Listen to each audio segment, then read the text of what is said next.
Olá, vamos falar de análise de balanços para investimentos e vamos trazer para vocês mais uma empresa para que possamos conhecer um pouquinho da sua história, da sua trajetória e principalmente da sua situação econômica e financeira. Estamos falando aqui da Sigma Lithium, a Sigma Lithium, que é uma empresa brasileira, porém ela tem o seu capital aberto no Canadá. Então aqui no Brasil que nós temos as BDRs da Sigma Lithium. E a Sigma Lithium, que já foi retratada anteriormente no canal, estamos atualizando suas informações, até porque a empresa está aí num processo de transformação que a gente vai ver através das demonstrações contábeis e através do histórico da empresa.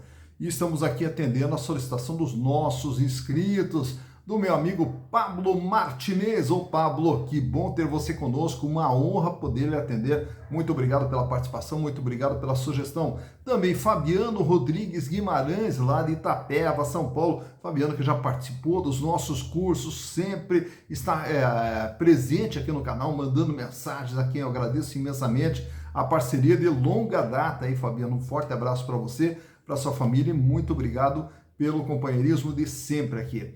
E a Sigma Lithium, que como a gente falou aqui, ela vem num processo de transformação, mas para entender a transformação a gente tem que entender a história. E não nos custa nada recontar a história, até porque é uma história fantástica, que começa com Ana Cabral Gardner. Ana Cabral Gardner, logo cedo ali, ela ingressou no mercado financeiro, isso lá no final dos anos 80, indo trabalhar no Banco Garantia, junto com Jorge Paulo Lema, Marcel Teles, o Carlos Alberto Sicupira, então uma baita de uma escola já nessa área de investimentos ali. Só que daí na sequência ela muda de atividade, muda de empresa e vai trabalhar no BTG Pactual, e no BTG Pactual na época com Paulo Guedes, então quer dizer, a escola dela maravilhosa, né?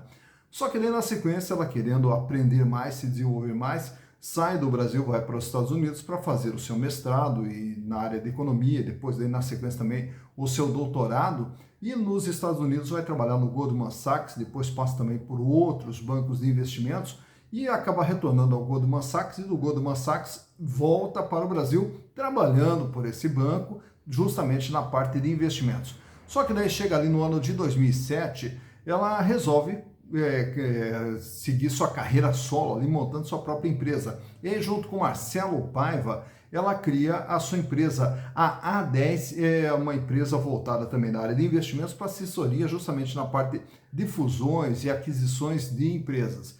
E a partir desse momento ali, ela também já, daí na sequência, se casa com Calvin Gardner, e o Calvin Gardner, ele tinha criado aqui no Brasil uma empresa chamada Sigma, né? E essa Sigma ali era uma empresa voltada para a área de mineração. E aí, na sequência, trabalhando já nessa uma parceria com a Sigma também, o que acontece? Utilizando a sua empresa de assessoria de investimentos, acaba atraindo o grupo GP para dentro da Sigma. E aí, na aquisição de uma empresa que tínhamos até então, a Magnesita, é uma empresa voltada justamente para a parte de mineração. Numa das viagens da Ana Maria para fora do Brasil, ela não só para a Austrália, depois daí na sequência para a China, ela viu que a grande tendência mundial era justamente os carros elétricos, né? E aí ela volta para o Brasil com essa ideia na cabeça, né, da exploração de lítio, justamente aproveitando o mercado que estava ali se aproximando, né, um mercado ali de franca potencialidade e que estava se aproximando, né? E aí resolveram então, através da Sigma, fazer toda a parte de exploração de lítio. Só que a ideia não era simplesmente exportar, fazer a mineração e exportar a commodity, mas era principalmente trabalhar com o lítio processado, que conseguiria gerar um valor agregado maior para a empresa. E a partir desse momento, daí também abre o seu capital no Canadá. Por que abriu o capital no Canadá? Porque lá era mais fácil atrair investidores justamente para a parte de mineração. E aí, com isso, consequentemente, também atrai esses investidores, e aí a empresa ela começa a crescer. E ao crescer, já vai fazendo toda a parte de exploração, fica naquela parte pré-operacional por um bom tempo, né? Porque não é a exploração do lítio, não é de um dia para o outro, é um processo todo que tem que ser desenvolvido.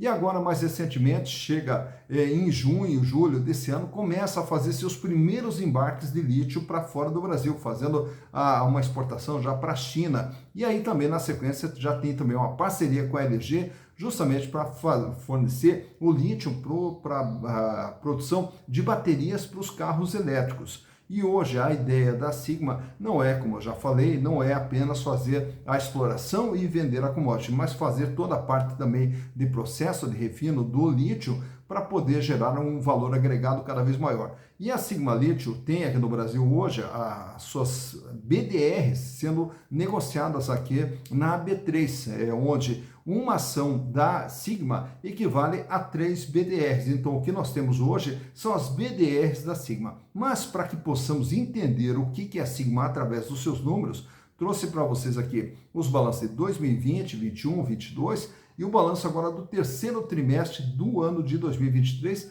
E através dos números vamos entender o que é a Sigma Lithium. Então, vamos aos números. Então, aqui estamos com as demonstrações contábeis da Sigma Lithium Corporation, a Sigma Lithium, que tem o seu balanço todo ele em dólar. Então, aqui a gente vai falar em dólares em relação aos valores apresentados pela empresa. E para que possamos entender o que é a Sigma Lithium, vamos começar lá desde o ano de 2020, que era todo o período ali que a gente já citou anteriormente, pré-operacional, é a fase de preparação ali, sem ainda uma geração de receitas, enfim, é a parte de estruturação da empresa. E nesse ano de 2020, a empresa era de 33 milhões de dólares, 33 milhões de dólares. E aí nós temos aqui dentro do imobilizado agora toda a estrutura de funcionamento da empresa, absorvendo 18 milhões de dólares, 55% de todo o seu patrimônio. A empresa fecha lá 2020 com 14 milhões de capital de giro, sendo que 13 milhões de dólares dinheiro em caixa, banco aplicação.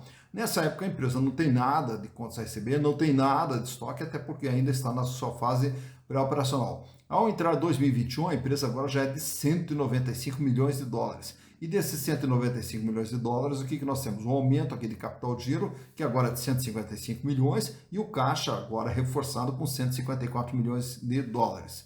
Ao chegar em 2022, a empresa aumenta o seu tamanho para 308 milhões de dólares, e desses 308 milhões de dólares, já observamos aqui a parte de imobilização, o aumento de toda a parte de estrutura de funcionamento da empresa, que agora volta lá para praticamente acima de 50% de representatividade, com 158 milhões de dólares. E para isso, a empresa acaba também utilizando seu caixa, tanto é que o caixa cai para 96 milhões de dólares e o ativo circulante, capital de giro, 114 milhões.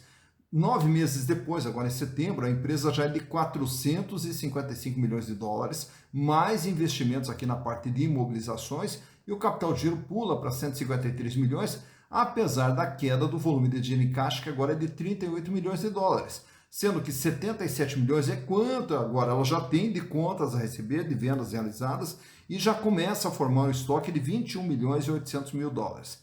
Olhando agora a parte de passivo, nós vamos ver como que é composto a utilização de capitais próprios e de terceiros. Lá no ano de 2019, ela tinha 21 milhões de dólares de capital próprio, 65%, e 11 milhões de dólares de capital de terceiros, 34%. Só que repare aqui que ela vem com prejuízos acumulados, que são resultados negativos, de anos anteriores, quando a empresa ainda só vem tendo despesas, só se estruturando e não gera receita, então, consequentemente, não tinha como gerar lucro. Já no ano de 2021, a dívida total 10 milhões de dólares, com 5,5%, o peso da dívida bem pequeno. Já no ano de 2022, esses investimentos que foram feitos aqui foram através de utilização de capitais de terceiros, 125 milhões de dólares, 40% passa a ser o peso da dívida. E 9 meses depois, busca mais empréstimos e financiamentos de longo prazo e a dívida total agora é de 236 milhões de dólares, 52%. Então, a partir desses momentos aqui, a empresa aumenta o seu volume de investimentos e, consequentemente, para aumentar esses investimentos, ela busca capitais de terceiros, aumentando o seu endividamento.